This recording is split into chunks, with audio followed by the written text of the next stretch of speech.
우리 아버지 되시는 거룩하신 하나님께 찬양하며 예배로 나아가겠습니다. 완전한 주님만의 그의 일원하여 인도하소서. 행하신 모든 일 주님의 영광 다 경배합니다. 예배합니다. 찬양합니다.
영광 권세와 존귀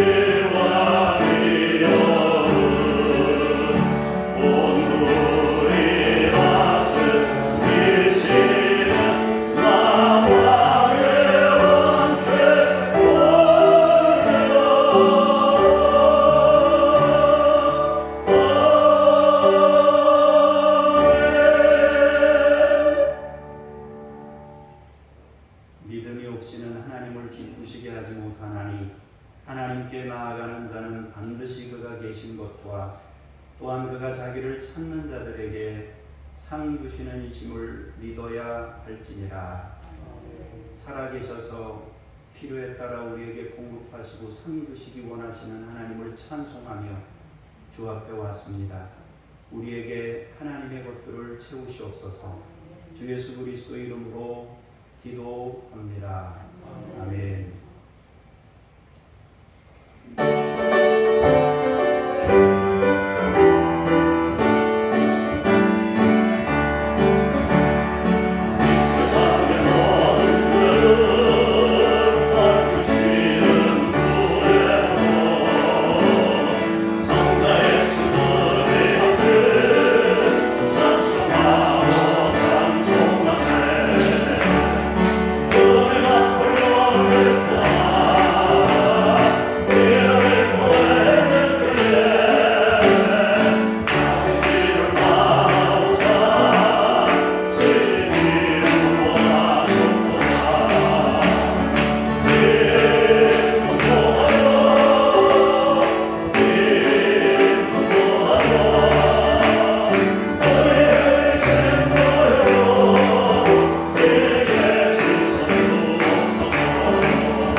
너는 나 외에는 다른 신들을 내게 두지 말라.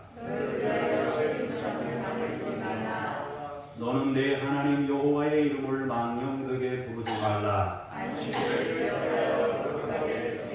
내 부모를 공경하라. 간음하지 말라. 내 이웃에 대하여 거짓 증거하지 말라. 아멘. 참회의 기도 함께 공동기도 하겠습니다. 자비와 은혜가 풍성하신 하나님, 허물 많은 저희를 십자가의 보혈로 거듭나게 하셔서 하나님의 자녀로 부르시고 죄악 중에 다니지 않고 생명의 길로 인도하여 주신 은혜에 감사를 드립니다. 그러나 저희는 이러한 주님의 사랑을 마음에 담지 못한 채 옛사람 그대로 거듭나지 못한 삶을 살았습니다. 경건의 모양은 있었으나 경건의 능력은 없었으며 이들이 있는 것 같이 보였으나 행함이 없었습니다. 사랑한다고 말하였으나 수고가 따르지 않았고 부활과 영생의 소망을 가지고 있다 자부했으나 환난을 참고 견디며 십자가를 지는 인내는 없었습니다. 이처럼 표리부동한 저희의 이중적인 믿음을 용서해 주옵소서. 이제부터는 정직하고 의로운 삶을 살 수 있도록 이끌어 주옵소서. 예수님의 이름으로 이 고백의 기도를 드립니다. 아멘. 잠시 개인의 죄를 침묵으로 기도하겠습니다.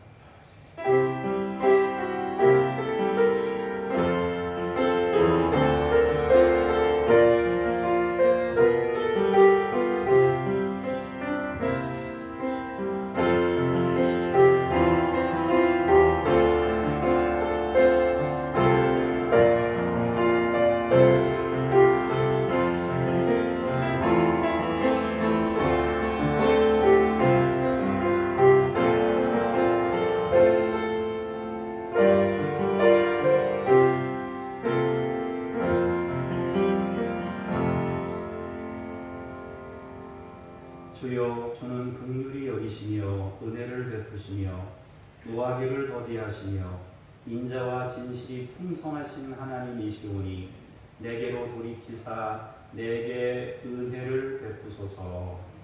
아멘. 신앙 고백드립니다. 나는 전능하신 아버지 하나님 천지의 참 주를 믿습니다. 나는 그의 유일하신 아들 우리 주 예수 그리스도를 믿습니다.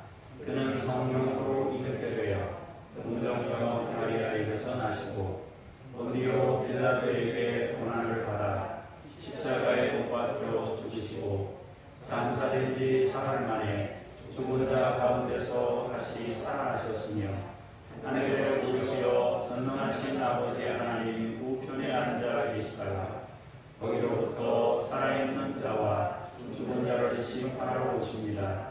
나는 성령을 믿으며 거룩한 공교회와 성도의 교제와 죄를 용서받는 것과 몸의 부활과 영생을 믿습니다. 아멘. 자리에 앉으셔서 기도하겠습니다. 만백성을 사랑하사 구원하여 주시는 하나님, 말씀이 육신이 되어 이 땅에 오신 예수 그리스도의 은혜로 거듭난 저희가 하나님의 자녀 되어 거룩한 주의를 지킵니다. 신령한 예배를 드리게 하옵소서. 온전케 하시는 진리의 말씀으로 우리의 상한 영혼을 소성시켜 주시고 확실한 주님의 증거로 우둔한 우리 마음을 지혜롭게 하여 주옵소서. 순결하신 주님의 음성을 들을 때에 우리의 영안이 밝아지게 하시옵고 정직한 주의 교훈을 받아 우리의 발걸음이 의로운 길, 생명의 길을 걸어가게 하옵소서. 오늘도 생명의 말씀으로 임하여 주시는 주님의 이름을 찬송하며 예수님의 이름으로 기도합니다. 아멘.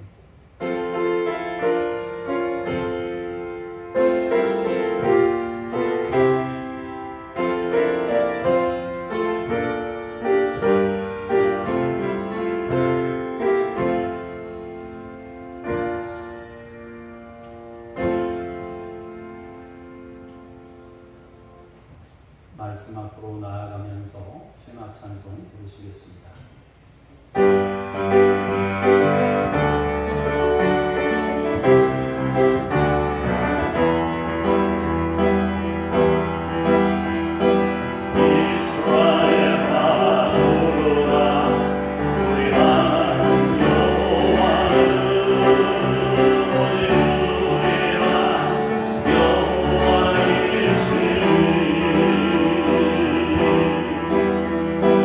너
하나님의 말씀을 받겠습니다.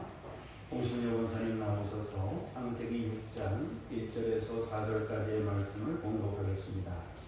사람이 땅에 번성하기 시작할 때 그들에게서 딸들이 나니 하나님의 아들들이 사람의 딸들의 아름다움을 보고 자기들이 좋아하는 모든 여자를 아내로 삼는지라. 여호와께서 이르시되 나의 영이 영원히 사람과 함께하지 아니하리니 이는 그들이 육신이 됨이라. 그러나 그들의 날은 120년이 되리라 하시니라.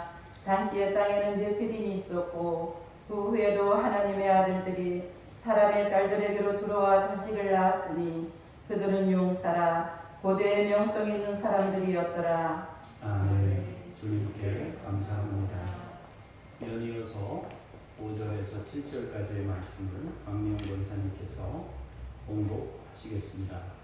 여호와께서 사람들의 죄악이 세상에 가득함과 그의 마음으로 생각하는 모든 계획이 항상 악할 뿐임을 보시고 땅 위에 사람 지으셨음을 한탄하사 마음에 근심하시고 이르시되 내가 창조한 사람을 내가 지면에서 쓸어버리되 사람으로부터 가축과 기는 것과 공중의 새까지 그리하리니 이는 내가 그것들을 지었음을 한탄함이니라 하시니라. 아멘. 주님께 감사합니다.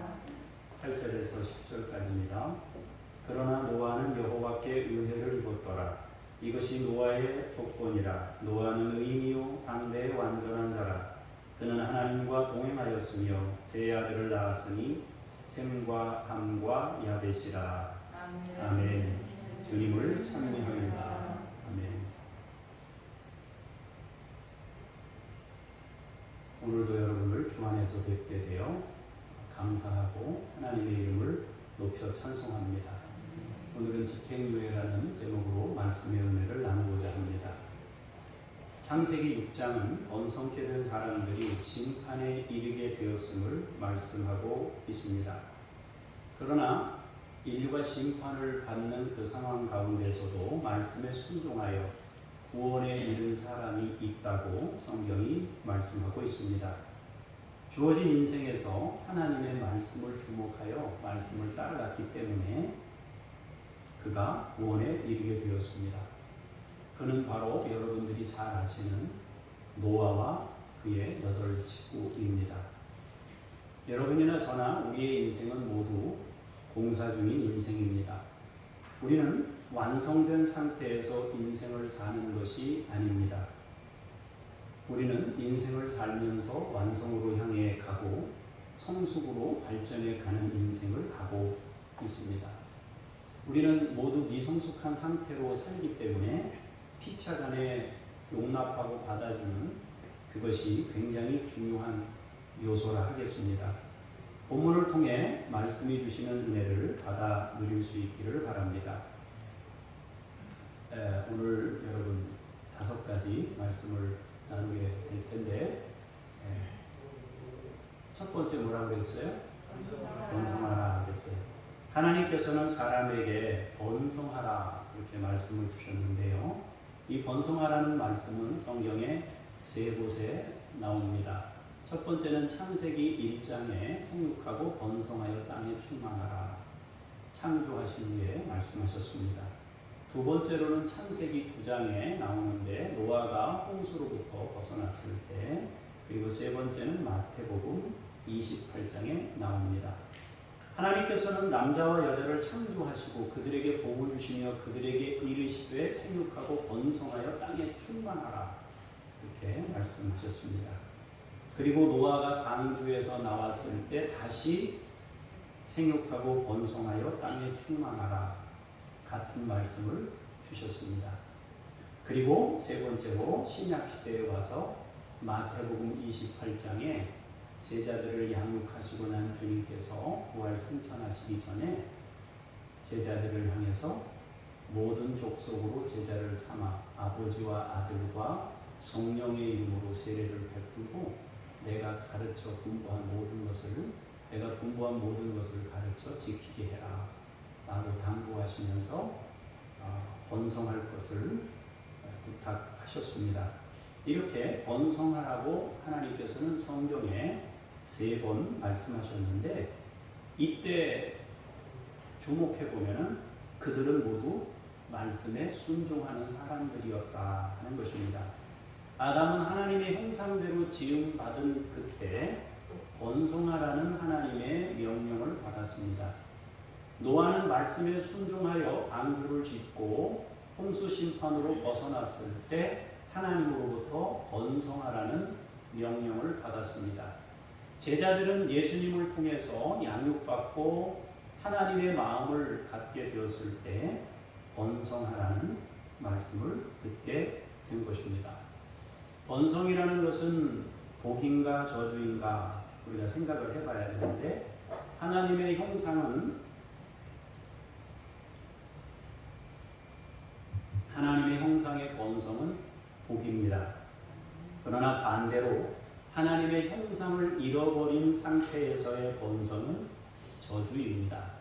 그렇다면 오늘 본문에서 말씀하시는 번성은 어떤 유형의 것인가 하는 것인데, 창세기 6장에 나오는 번성은 문제가 있는 타락된 인간의 번성이라고 성경이 말씀합니다. 정확하게 말씀드리면 말씀에 불순종했던 사람들의 번성입니다.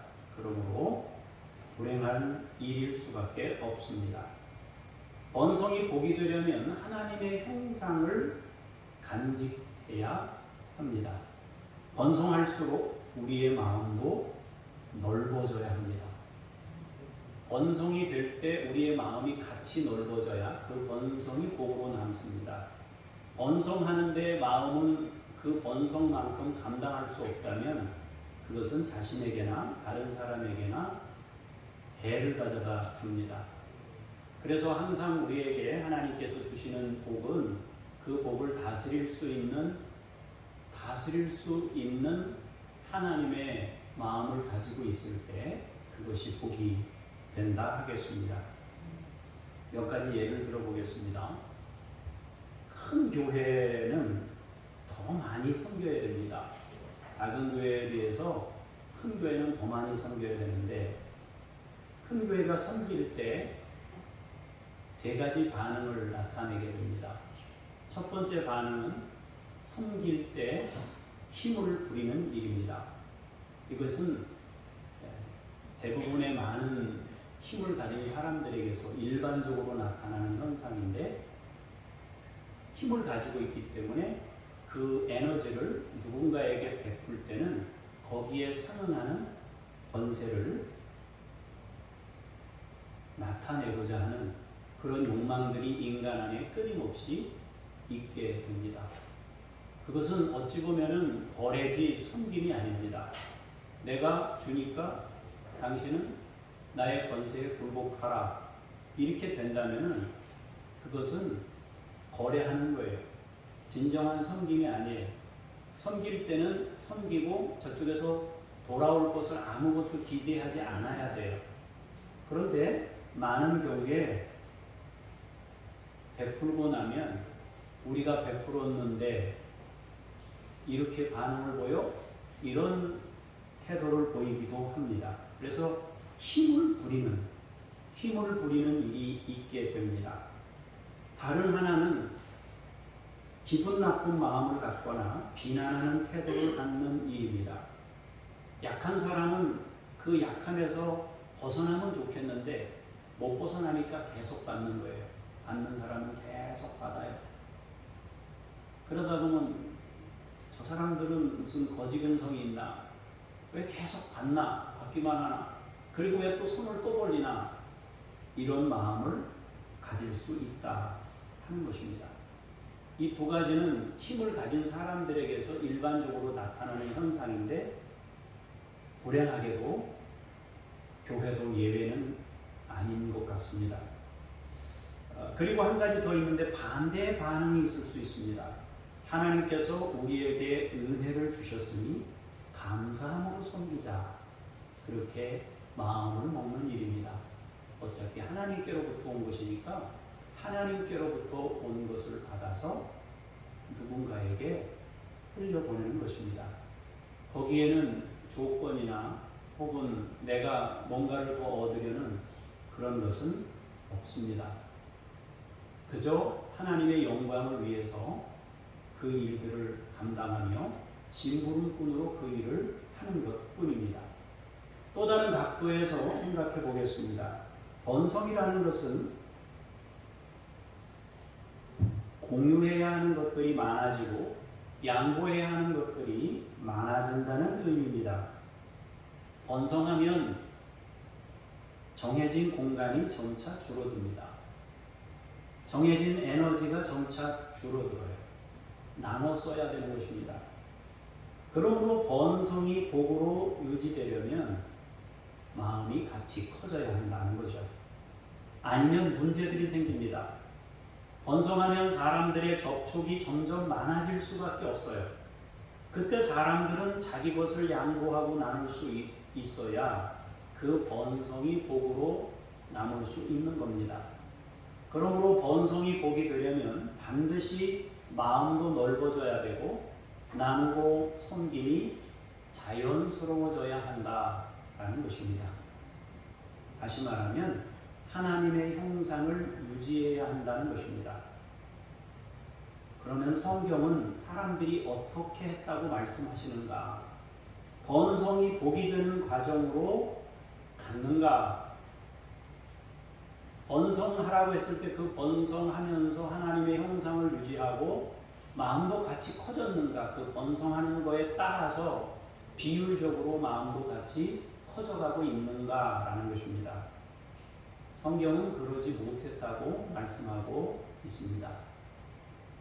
두 번째, 뭐라고 되어 있어요? 한 번 더. 예. 우리 교회 성도님들은 다 미인들만 있는데 고민해 보셔야 돼요. 신앙에 대해서. 하나님의 형상의 관심은 말씀 안에서 살아가는 일입니다. 함께 사는 것입니다.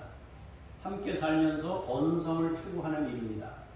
그런데 번성하면서 함께 마음도 커져야 하는데 번성하는 만큼 마음이 커지질 못하고 있습니다.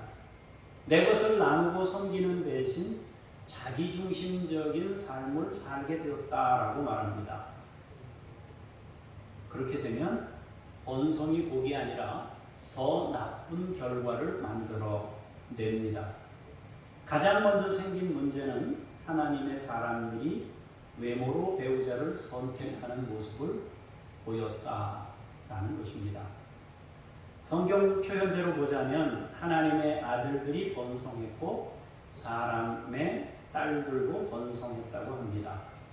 4장에서는 가인의 후손들을 말씀하시고 5장에서는 아담과 셋의 후손들을 말씀하십니다. 가장 대표적인 차이는 셋의 후손은 나이를 상세하게 기록했습니다. 반면 가인의 후손들에 대해서는 나이가 없습니다. 두 후손이 다른 삶을 살아갔다는 사실을 말씀하고 있고 두 후손이 인생에 살아가는 과정에 차이가 있다는 것을 말씀하고 있습니다. 어쨌든 가인의 후손도 번성했고 셋의 후손도 번성하게 됩니다. 그런데 점차 번성하니까 공간을 피차간에 중복해서 사용하는 일이 발생하고 접촉이 일어난 겁니다. 넓은 땅에 소수의 사람들이 살아갈 때는 굳이 부딪힐 일이 없었습니다.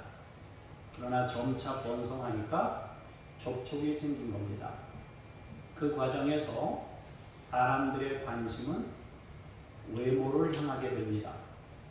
선택 기준이 외모가 되었다라는 것입니다. 밖으로 보여지는 것이 중요한 선택 기준이 된 것입니다. 우리 하나님께서는 외모를 보지 아니하시고 중심을 보신다 그랬는데 사람은 외모를 봅니다. 제가 어떤 교회의 그 이야기를 좀 들은 적이 있는데 담임 목사님을 청빙하려고 하는데 사람이 괜찮은 사람이래요. 목사님이 좋은 분이래요. 근데 교인들이 싫다고 그랬대요. 왜 그러냐 그랬더니 외모 때문에. 외모가 잘생기지 못했나 봐요. 그리고 키가 1m 70이 안 됐나 봐요. 그래서 거절했다는 거예요. 그 교회 크기와 사이즈로 봤을 때 우리 목사님은 그래도 인상이 이 정도는 돼야, 키는 이 정도는 돼야 우리 교회의 체면에 맞는다는 거예요. 이것이 지금 세상 기준이 아니고 교회 기준이 됐다는데 우리는 가슴 아파해야 한다라는 것입니다. 추구하는 것이 하나님의 형상이 되어야 하는데 사람들의 중심에서 하나님의 형상이 변두리가 되어가고 있는 겁니다. 핵심은 하나님을 향한 인생이어야 하는데 그것은 변두리가 되고 오히려 보이는 외모가 중요한 기준이 된 것입니다. 그러니 번성이 복이 되기가 어려웠다는 것입니다. 세 번째, 뭐라고 되어 있습니까? 세 번째 생각할 것은 하나님의 아들들과 사람의 딸들 사이에서 용사가 나왔다고 합니다.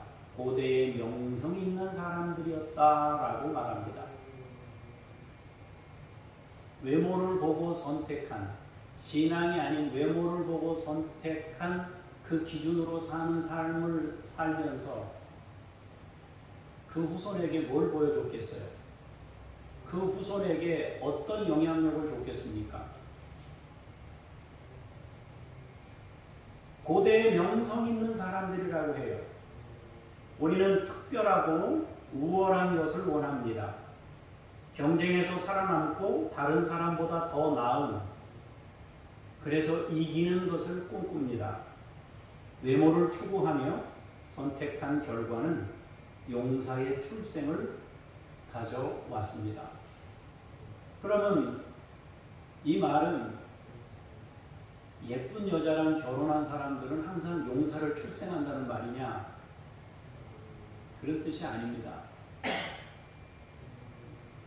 밖으로 드러나는 외모나 이런 것들을 지향하는 사람들의 열매와 그 결과가 이런 상태를 만들어낸다는 것입니다. 아침에 잠깐 뭐를 읽다 나왔는데 하버드 대학에 가서 납제를 하면은 1년 동안 그 뭐라 그러죠? 1년 동안 정학을 준답니다. 그 정학이라는 것은 자기를 돌아볼 수 있는 시간을 가질 수 있도록 1년 동안을 시간을 주는데 그 1년 시간 동안은 가지 말아야 될 곳이 두 곳이 있습니다. 한 군데는 집에 가면 안 됩니다. 두 번째로는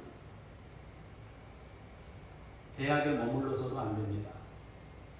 제3의 장소에서 1년을 살라고 그렇게 정학처분을 내린답니다. 우리나라 사람 아시아계 10명이 납제를 받았는데 우리나라 사람이 그중에 여러 사람 중에 우리나라 사람 10명이 있었는데 그 중에 9사람은 다시 돌아가지를 못한다고 합니다. 경쟁 체제에 익숙해 있던 사람들이기 때문에 목표가 하버드 대학이었어요. 그래서 하버드 대학에 들어갔는데 들어가고 나니까 목적이 없어요. 공부할 이유를 잃어버린 거예요. 그래서 정학처분을 받았을 때 다시 돌아갈 수 있는 그런 마음이 없게 된 거예요. 그래서 영원히 그냥 도태가 된 것이죠.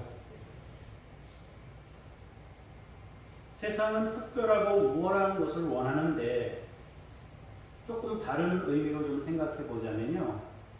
전쟁이나 지배나 불림이나 정복과 같은 개념들이 세상에 존재하게 되었다라는 것을 의미합니다. 나누고 섬기고 주님의 마음으로 다스리는 것은 점차 사라지고 힘의 논리가 세상에 출현하게 된 것입니다. 점차 인물 중심, 능력 중심, 싸움 잘하고 다른 사람을 이길 수 있는 사람들이 대우받고 존중받는 세상이 된 것입니다. 지금 우리가 살고 있는 세상에서 이런 논리는 지극히 당연한 것일 수 있습니다. 공정하게 경쟁해서 살아남는 사람이 그 자리에 가는 것, 이것을 공정이라고 정당한 것이라고 우리는 이야기하고 있습니다. 그 말도 맞아요. 그런데 100% 맞는 말은 아닙니다. 하나님의 말씀을 중심으로 세상을 본다면 소수의 능력자들 빼고는 모두에게 박탈감이 남는 세상이 된다는 것을 기억해야 합니다. 우리가 손흥민을 이렇게 열광하고 막 축구를 막 보면서 박수치고 하는데 제가 봐도 잘하더라고요. 어쩜 그렇게 잘하는지, 야, 저 정도 잘하려면 얼마나 노력을 해야 됐을까, 그런 생각을 해봐요. 그런데 그 안에서 축구 경기를 하는 당사자들은 굉장히 자기 평가에 대해서 고민할 것 같아요, 매번. 거기 출전하는 사람은 늘 출전하는 거예요. 못하는 사람은 후보 선수로 남아있어요. 몸값이 딱 정해져 있습니다. 누구는 뭐 몇억, 몇백억 뭐 이렇게 딱 정해져 있어요. 저 사람보다 나는 못한 사람인 거예요. 그 의식에 사로잡히는 거예요. 자기 자신이 얼마나 하나님으로부터 고귀한 인생인지에 대해서 생각 못해요. 그냥 등급이 이미 매겨져 있기 때문에 그 기준으로 사는 것입니다. 하나님의 창조는 종류대로 이루셨습니다. 세상에는 크기에 따른 다양한 종류가 넘쳐납니다. 큰 존재가 있고 작은 존재가 있습니다.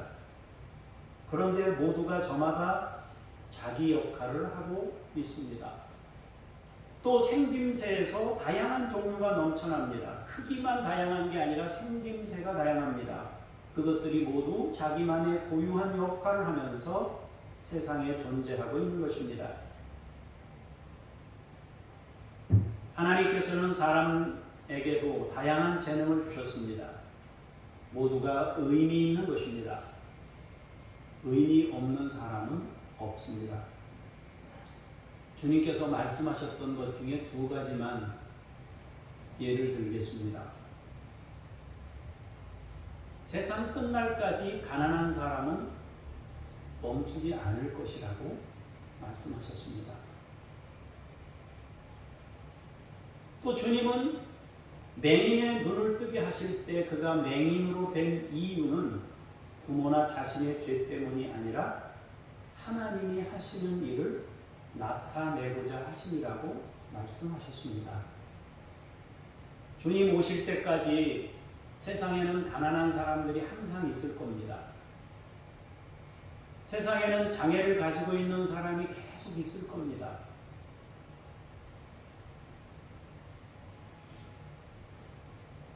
세상에 의미 없는 인생은 없습니다. 모두가 의미 있는 인생으로 하나님께서 이 세상에 보내신 것입니다.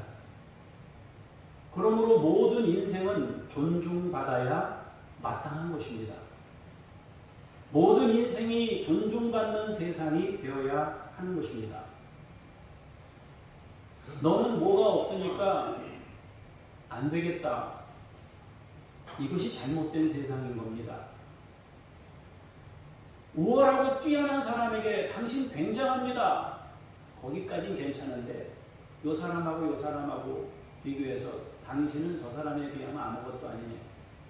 우리 팀에는 도움이 안 되네. 나가주게.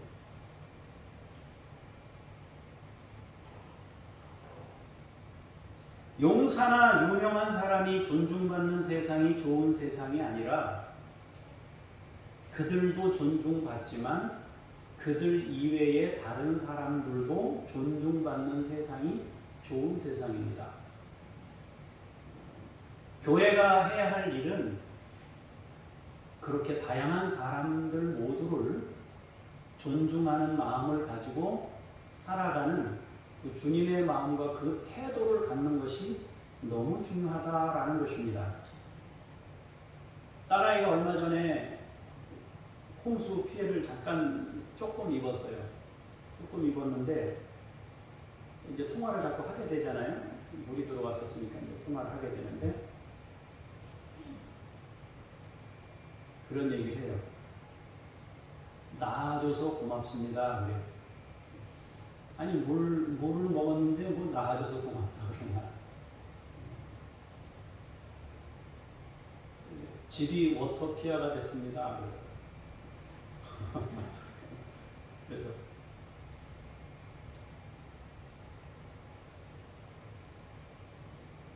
하나님을 아는 집에서 태어나서 감사하고 그렇게 이야기하더라고요. 낳아줘서 고맙고 하나님을 바로 만나면 그냥 자신이 살아있음이 감사한 거고 자신을 낳아준 부모가 그냥 고마운 거예요. 우리가 그 아이를 위해서 뭘 충분히 해주는 사람이 못 돼요. 마음 같아서는 좋은 집에 살게 해주고 싶죠. 근데 그게 안 되잖아요. 근데 감사하다고 얘기하잖아요. 고마운 마음이 들었는데 존재의 의미를 서서히 깨닫고 있구나. 얘가 자기 존재에 대해서 내가 값진 인생이구나 이거를 깨닫으러 가고 있는 상태에 있구나 하는 생각에 고마운 마음이 들었습니다.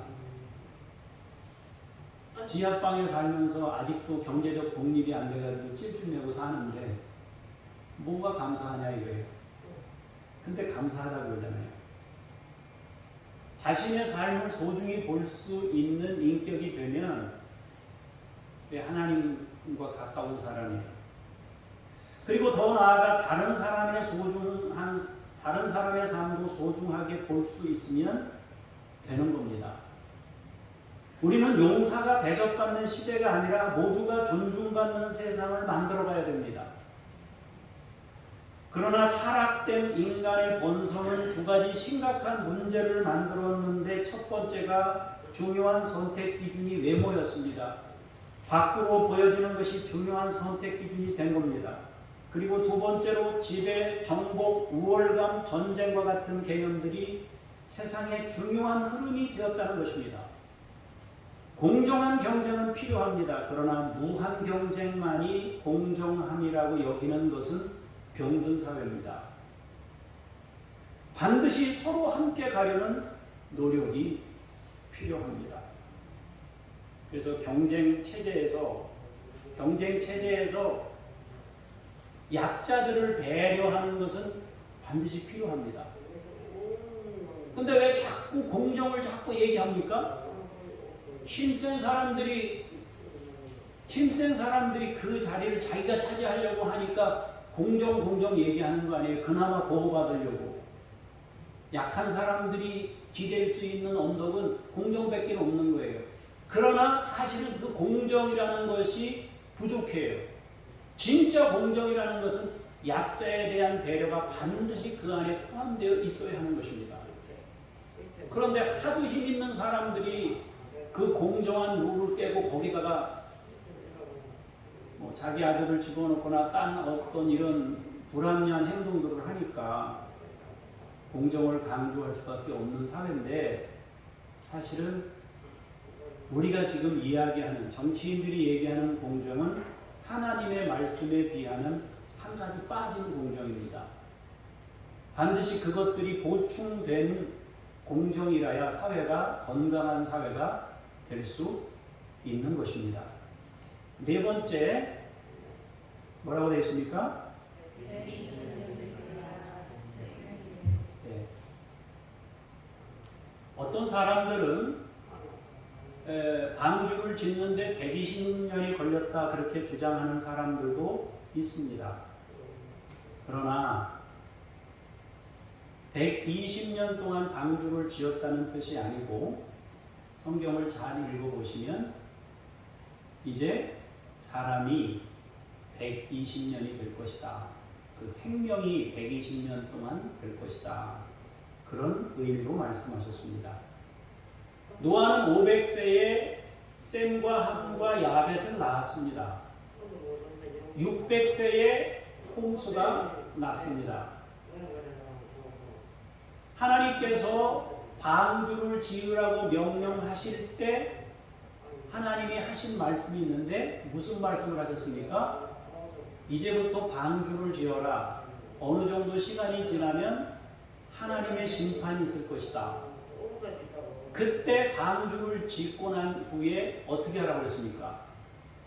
아내와 아들과 며느리를 그 방주로 같이 들어가라 했습니다.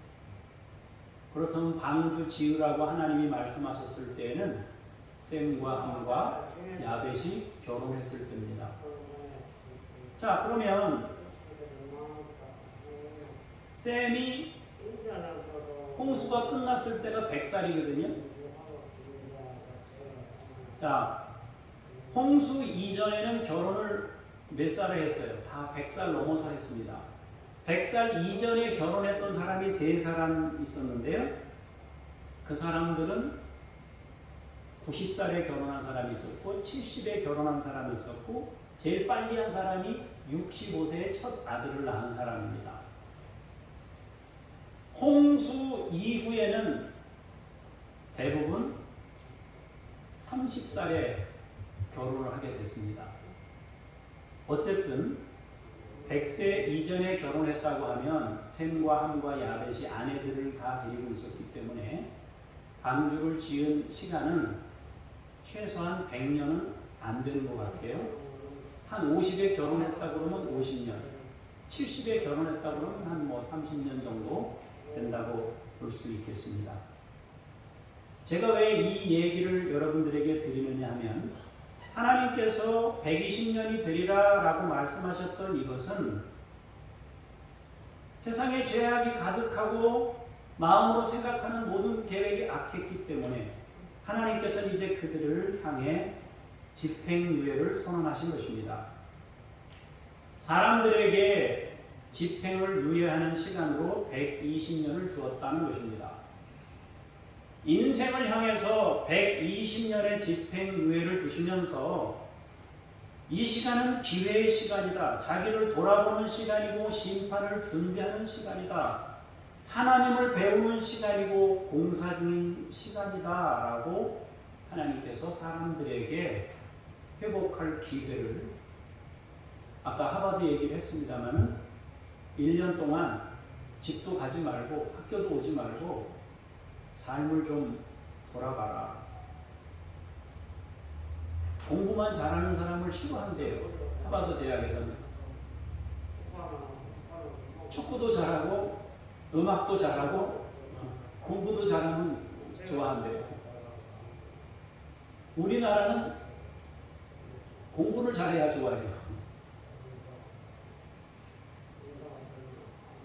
그 시간을 돌아보라고 얘기는 인생을 한번 다시 독립된 생활 속에서 돈도 벌면서 다른 사람하고 부딪혀 보면서 인생을 공부해서 네가 가져야 될 어떤 마음가짐이 어떤 것인지를 새로 정립하고 와라.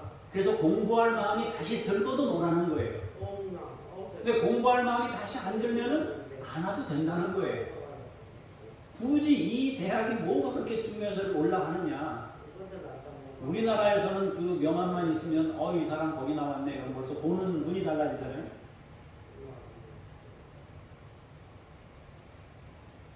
방송에서 전화가 한번 왔었어요. 출연해 주십시오. 근데 그분이 착각을 한 거예요. 제가 서울대 나온 줄 아는 거예요. 나는 서울대 안 나왔다. 나는 야간을 공부했습니다. 그러니까 다음에 다시 뵙겠습니다.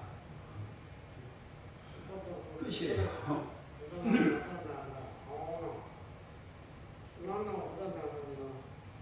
다 기독교 방송이었어요. 집행유예라는 것은 여러분 용서가 아니라 일정 기간 자기를 돌아보며 자숙하고 회개하는 시간을 보내면 용서되는 제도입니다. 현재 우리나라에서는 범죄의 경중에 따라서 1년에서 5년까지 집행을 유예하는 제도를 가지고 있습니다. 그런데 하나님께서는 사람들에게 120년이라는 시간을 집행유예 기간으로 주셨습니다. 그렇다면 누가 이 시간에 자신을 돌아보고 회개하며 하나님의 형상을 회복하기 위한 경주를 할 것인가? 이 말씀은 노아 시대 사람들에게만 주신 것이 아니고 오늘을 살고 있는 우리에게도 동일하게 적용되는 말씀입니다. 우리는 공사 중인 인생을 살아가고 있습니다. 우리는 집행이 유예된 상태로 살아가고 있습니다. 언젠가 형이 집행되는 시점이 올 수 있습니다. 물론 그 시간에 말씀을 따라 순종하고 거룩한 삶을 살아간다면 형 집행이 정지될 겁니다. 해방을 얻고 구원에 이르게 되는 것입니다.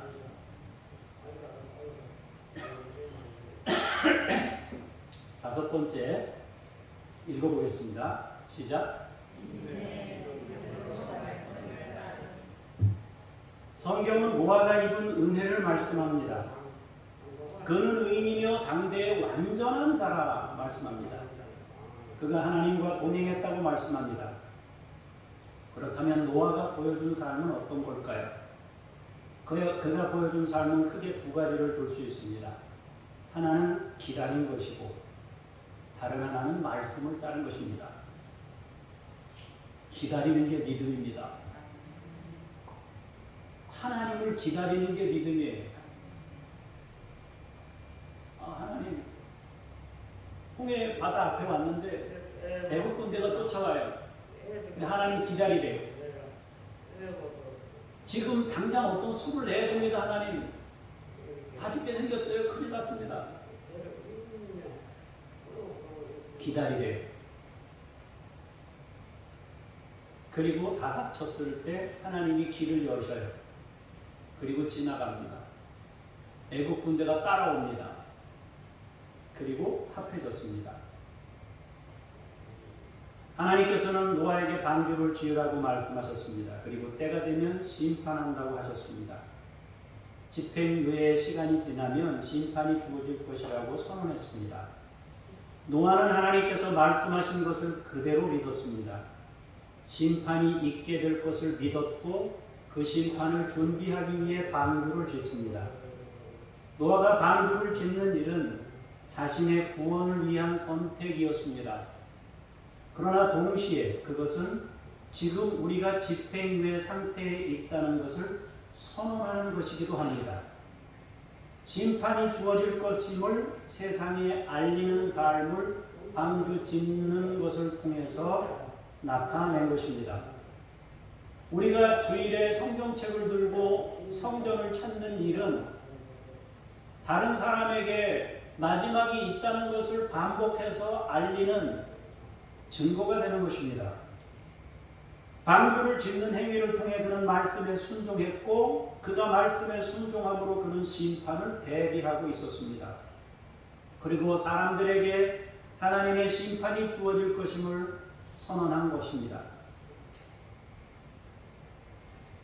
우리가 믿음 생활을 묵묵히 감당한다면 우리는 하나님이 계심을 전하는 것이고 천국과 지옥이 있음을 말하는 것이며 우리의 끝날에 하나님의 집에 간다는 것을 끊임없이 전하고 있는 것입니다. 노아는 외로운 시간과 삶을 보내야 했습니다. 산 위에 배를 짓는 것을 누가 이해하고 받아주겠습니까? 그는 그 이상한 행동을 반복하고 지속하는 인생을 살아갔습니다. 코로나 전국에 왜 성경책을 들고 교회를 가냐? 저것들 다 미쳤다. 사람들은 방주 짓는 노아를 무시했을 수 있습니다. 저 사람 뭐 하는 짓인가? 따가운 시선을 받았을 수 있어요. 그래도 하나님께서 말씀하신 것이라 순종했습니다. 말씀대로 이루어질 것이라고 여겼기에 그 말씀을 그대로 따른 것입니다. 노아의 인내와 순종은 방주를 지을 때만이 아니었습니다. 그의 인내와 순종은 홍수 심판을 끝내고 난 이후에도 이어졌습니다. 방주를 짓는 일은 넓은 세상에서 자신을 제한시키는 일이었습니다. 심판이 주어지기까지 긴 시간 인내하면서 자신을 제한시키는 겁니다. 해야 될 일들이 많아요. 하고 싶은 일들이 많아요. 그런데 방주 짓는 일에 집중해서 거기에 에너지를 집중하는, 자신을 제한시키는 거예요. 남들이 볼 때는 저 사람 왜 저러나, 넘치는 자유가 있는데 왜 하는 행동들을 다 절제하면서 저 일을 하는가. 그렇게 인내의 시간을 보낸 겁니다. 자신을 제한시키면서. 그런데 홍수 심판이 끝나고 방주에서 나오는 일도 아주 힘든 인내가 필요했어요. 정확하게 말하면 노아와 그의 가족은 1년 17일을 방주에서 지냈습니다. 홍수가 있고 나서 방주에서 나오기까지는 1년 10일이 걸렸는데 하나님께서 홍수 심판 전 7일 전에 집어넣었어요. 그러니까 17일이 되는 거예요. 이제 그 날들을 생각해 보면 노아는 방주를 다 짓고 이제 홍수 심판이 있다. 방주에 들어가라. 여리고 무너뜨릴 때랑 똑같아요. 하루가 지나도 멀쩡해. 이틀이 지나도 멀쩡해. 하늘에 비가 안 와요. 7일 동안 아무 일도 안 일어났어요. 심판한다고 그래놓고. 근데 기다립니다. 하나님이 말씀하셨기 때문에 기다려요. 드디어 비가 오기 시작했습니다. 비는 40일간 내렸습니다. 그리고 도합 150일간 세상에 물이 가득 찼습니다. 배에서 7일을 보내고 홍수가 시작되어 5개월간 물맛을 봤어요. 보이는 건 아무것도 없고 온통 물밖에 없었습니다. 그럼 방주에서 계속 살아야 하나? 식량은 어떡하죠? 배설물은 어떡하죠? 좁은 공간에서의 활동의 제한은 어떡하죠? 제약된 공간에서 서로의 관계는 어땠을까요? 코로나 때 이혼율이 증가했답니다. 부모와 자녀들이 싸움하는 횟수가 늘어났답니다. 한 집에 계속 있으니까 자꾸 싸우는 거예요. 쉽지 않은 방주 생활이었습니다. 그런데 물이 빠지는 시간인 다시 5개월이 지났습니다. 그 긴 시간을 말씀에 의지하여 방주에서 견뎠습니다. 노아가 600세 되던 달, 둘째 달 17일에 홍수가 시작되었는데 601세 때 첫째 달 1일이 되어서야 땅에서 물이 거쳤습니다. 그럼 이제 나가야죠. 물이 거쳤으니까. 물론 그 전에 물이 줄어든 여부를 알고자 비둘기를 통해서 7일 한 번 보냈다가 돌아오니까 7일 지나서 한 번 보내고 7일 지나서 또 보내고 3번을 확인했습니다. 그런 과정을 지나서 601년 첫째 달 1일에 땅에서 물이 거쳤습니다. 그럼 밖으로 얼마나 나오고 싶었겠어요? 너무너무 나오고 싶었을 거예요. 그런데 물이 거친 것을 확인할 수 있었지만 밖으로 안 나왔어요. 왜냐? 하나님의 말씀이 없었기 때문에. 그럼 하나님은 언제 말씀하셨느냐? 그로부터 57일이 지난 둘째 달 27일이 돼서야 방주에서 나왔습니다. 하나님께서 방주에서 나오라고 말씀하셨기 때문입니다. 이처럼 노아는 인내하고 기다린 사람, 말씀을 기다렸습니다. 말씀에 순종했고 말씀을 기다리는, 말씀을 따라 사는 사람이었습니다. 사랑하는 성도 여러분, 노아는 우리에게 믿음의 좋은 모델입니다. 그는 말씀을 중요한 가치로 여겼고 말씀을 중요한 선택 기준으로 삼았습니다. 그는 외모가 아니라, 유명한 사람이 아니라, 우월함이 아니라 말씀을 따라간 사람입니다. 그는 집행유예 시간에 말씀을 따름으로, 말씀하실 때까지 기다림으로 순종한 사람이었습니다. 우리의 선택 기준은 여러 가지가 아닙니다. 우리의 선택 기준은 말씀입니다. 하나님의 말씀을 따르는 일이 집행유예 시간을 무사히 보내고 구원에 이르는 길입니다. 여러분 모두 구원에 이르는 거룩한 하나님의 사람들이 되시기를 주님의 이름으로 축복합니다. 기도하겠습니다.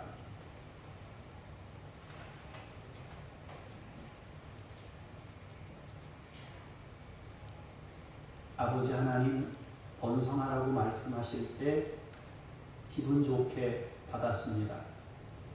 그러나 번성과 함께 마음이 커지라고 말씀하실 때 그것을 받아들이기 어려웠습니다. 주 예수여, 우리의 마음을 넓혀 주사 번성과 함께 마음도 커지게 하옵소서.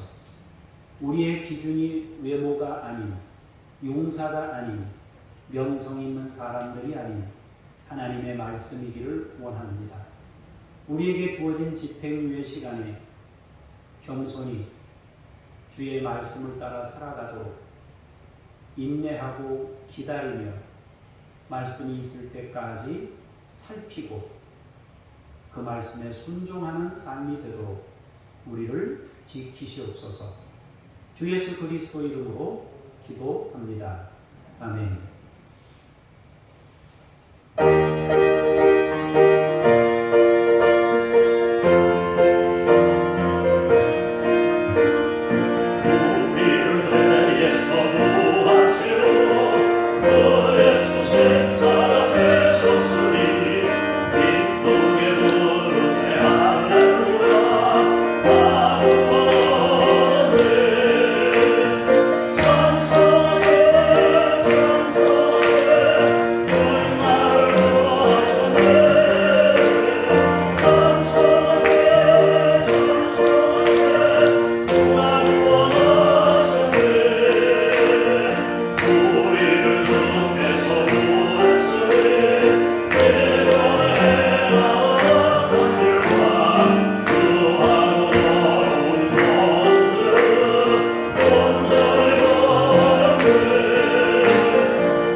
하나님을 배우라고 주신 인생의 기회 가운데 살면서 주님이 주인 되심을 인정하고 말씀을 따르려고 발버둥치며 애쓰고 살면서 하나님께 예물을 구별하여 올려드렸습니다. 우리의 수고와 땀이 여기 있고 애씀이 여기 있습니다. 인생을 살면서 겪었던 많은 사연이 이 예물에 담겨 있습니다. 살면서 의를 드러내야 하지만 때로는 죄를 나타내 보인 때도 있었습니다.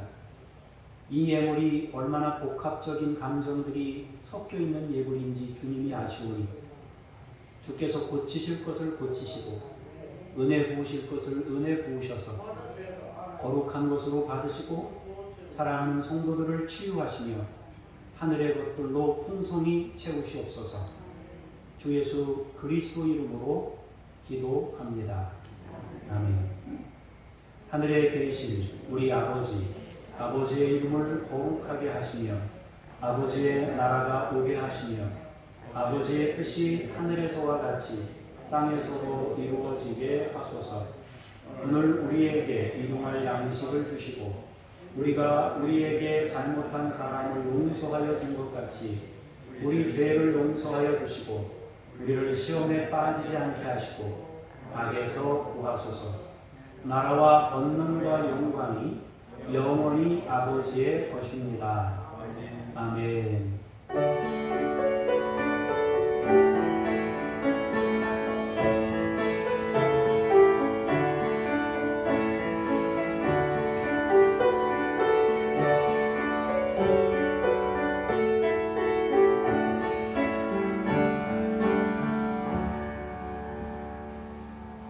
자리에 앉으셔서 다른 내용들은 주보를 참조하시고 암송 찬양 하나 부르겠습니다.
잠깐 기도하겠습니다. 하나님, 온 교우의 마음을 담아 중보기도합니다. 우리나라의 소득 불평등과 양극화 문제가 해결되어 사회 분열 현상이 사라질 수 있도록 도와 주옵소서. OECD 36개국 중 28위에 해당되는데 하나님, 더 많은 이러한 양극화 문제가 해결되도록 하나님께서 이 나라에 은혜를 베푸시옵소서. 서아프리카의 고질적인 빈곤, 교육 부족, 사회 폭력, 박해의 문제가 사라질 수 있게 해 주옵소서. 점차 이슬람 극단주의 무장 조직의 진원지가 되고 있습니다. 말리와 니제르 등 여러 나라의 무장 조직이 확장되고 있사오니 주께서 그것들을 끊어내시고 고통 가운데 있는 하나님의 백성들을 불쌍히 여기시며 건져 주시옵소서. 우리의 풍요로움으로 인한 환경의 재앙이 그들에게는 더 큰 고통으로 다가오고 있사오니 주께서 그들을 불쌍히 여기시고 은혜를 베푸시옵소서. 우리가 섬기는 장준혁, 북한 어린이들, 야바 임마누엘에게 은혜와 성령을 부어주시고 믿음으로 양육하시며 주의 영광을 나타낼 그릇들로 세워 주시옵소서. 선교사님들을 축복합니다. 김요엘, 이웃아저씨 아줌마, 이동식, 서명숙, 김수연, 김명숙, 천애슐리 선교사님들을 하나님 주어진 자리에서 열심히 그들의 사역을 감당하며 주의 뜻을 이루게 하시고 특별히 안전이 필요한 주의 사람들에게 보호하시고 환경으로부터 보호하시고 당국으로부터 보호하시고 여러 경로로 쳐들어오는 모든 부분들에 대해서 하나님이 이분들을 지키시고 보살펴 주시옵소서. 하나님 이 시간 주님의 성도들을 축복하며 기도합니다. 하나님이 우리 성도님들에게 믿음의 복을 주옵소서. 영혼이 잘된 같이 범사가 잘되고 강건하게 하옵소서. 이 시간 치유 기도를 합니다. 사랑하는 성도들을 고치시옵소서. 영적으로 치유가 일어나고 육신적으로 치유가 일어나게 하옵소서. 머리가 강건해지게 하시고 호흡기 계통이 치료받기를 원하며 무릎 관절과 여러 가지 뼈와 관련된 모든 기관들이 새로워지기를 원합니다. 소화기 계통이 위장, 소장, 대장 다 깨끗해지기를 원합니다. 방광이 깨끗해지기를 원하고 심장과 허파가 튼튼해지기를 원하며 심줄과 근육이 강건해지기를 원합니다. 하나님 아버지 도와주시옵소서. 연약한 부분들을 어루만지셔서 깨끗게 해 주옵소서. 깨끗게 하시는 것을 넘어서서 문제의 근원이 되는 것들을 해결하시기를 원합니다. 스트레스가 있습니까? 그 문제를 해결해 주십시오. 우울증이 있습니까? 그 문제를 해결해 주십시오. 하나님 아버지, 우리 교우들이 겪고 있는 여러 가지 일들로 인해 생기는 것들이 있으면 해결해 주시옵소서. 음식 문제입니까? 하나님 그 음식이 싫어지게 하시고, 하나님 아버지 모든 원인들을 주님이 아시오니 우리 성도들 각자 필요한 대로 하나님이 조치하시고 하나님이 처방하시고 하나님이 치유하심으로 우리 성도들을 강건한 가운데 믿음 생활할 수 있도록 역사하여 주시옵소서. 특히 집행유예 시간 동안에 하나님을 찾으며 하나님의 은혜 안에 거할 수 있도록 우리 성도들 한 분 한 분을 지키시며 일주일 동안도 믿음으로 승리하고 다음 주에도 감사한 마음으로 찬송하며 주의 성전에 힘차게 오를 수 있도록 복내려 주시옵소서. 감사드리며 주 예수 그리스도의 이름으로 기도합니다. 아멘. 다 같이 자리에서 일어나셔서 찬송 부르시면서 삶의 자리로 나아가겠습니다.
생명을 던지셔서 우리를 구원하신 예수 그리스도의 은혜와 창조주 아버지 하나님의 그 크신 사랑하심과